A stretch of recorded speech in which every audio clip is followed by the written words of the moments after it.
السلام عليكم، مرحبا بكم في وصفه جديده من وصفات كوزين ماما حناني. وكنقترح عليكم وصفه الكوكيز بحلوه الام&امز. نبداو على بركه الله بالمقادير.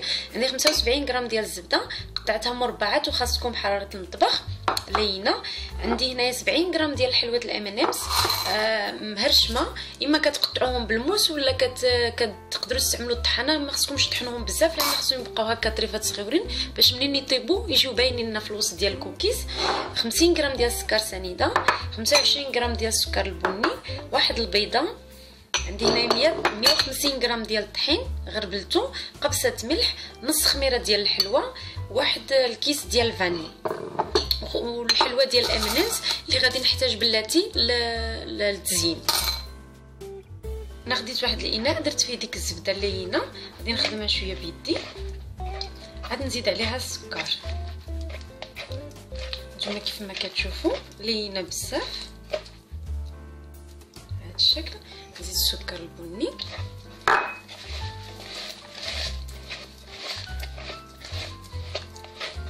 نزيد داك السكر سنيده،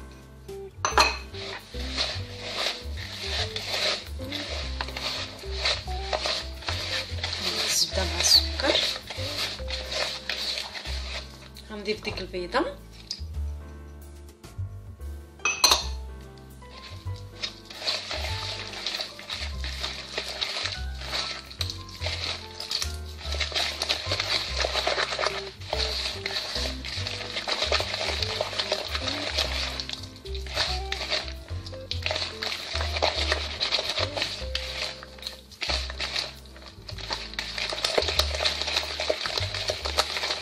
كيتخلط داك الزبده وداك السكر مع البيض.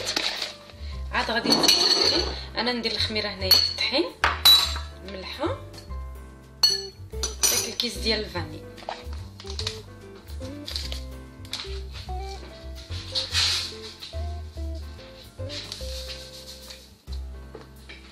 وغادي نضيف الطحين على 2 ديال المرات. نحرك،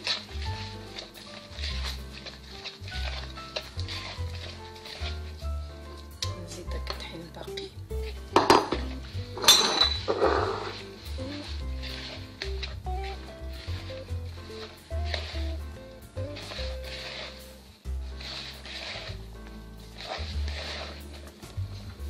نزيدو بالكوكيز. هاد الكوكيز كيجيو لذاذين بزاف، كيجيو زوينين ويصلحوا لنا لي بوفي نتاع عيد ميلاد لوليداتنا.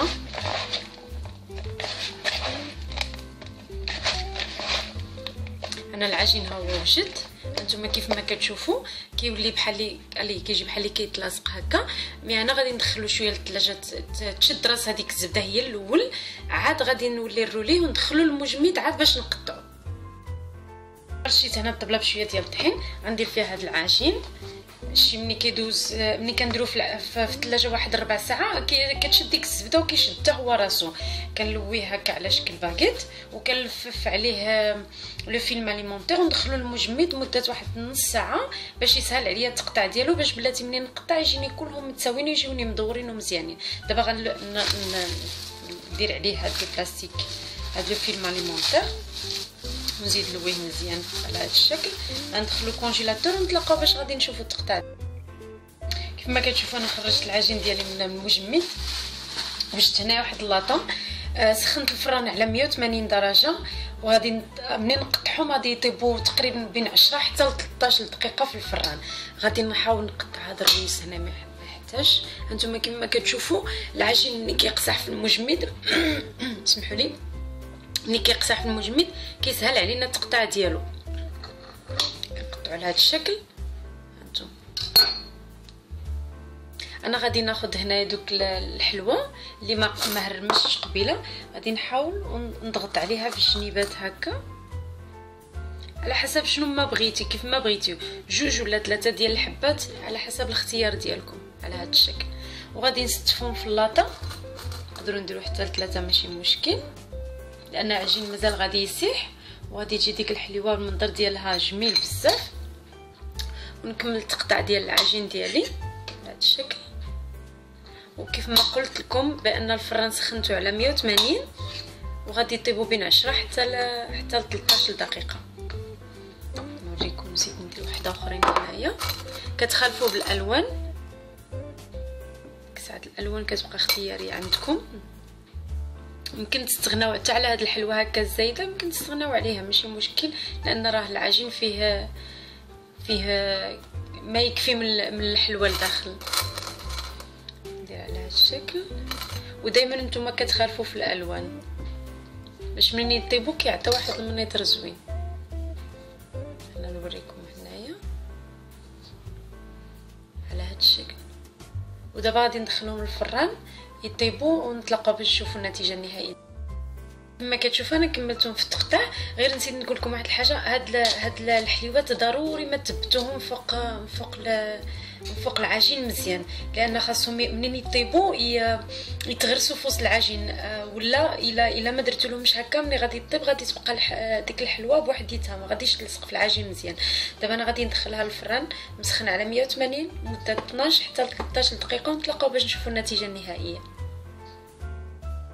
الكوكيز بعد ما خرجتهم من الفران كان هذا هو الشكل النهائي ديالهم.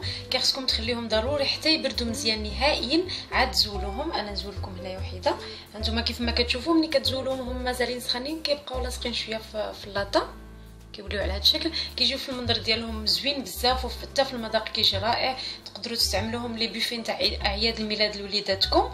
الا بغيتوا تصدقوا يصدقوا لكم هاد لي كوكيز خصكم تبعوا الخطوات ديالهم. الزبده ما خصهاش تخدم مزيان، تشوفوا كيف ما تبعوا الطريقه اللي درت انا، الزبده والسكر وزيدوا البيض وزيدوا الطحين، وتجمعوا العجين بسرعه، ما تبقاوش كدلكوا فيه. ضروري من ان العجين يرتاح في الثلاجه واحد 15 دقيقه عاد نحربلوه. وضروري ما ان العجين ندخلوه المجمد باش ملي كنقطعوهم بواحد كيجينا سهل التقطاع ديالو، وكتعطينا حتى واحد الاحجام متساويه، ما كنبقاوش نديرو شي كبير شي صغير. نتمنى ان الوصفه ديال اليوم تعجبكم وتجربوها. ما تنساوش ديروا لايك للفيديو، وإلا بغيتوا مزيد من وصفات المالحين وحلوين زوروا الصفحه ديالي على الفيسبوك كويزين ماما حنان، وبصحه وراحه.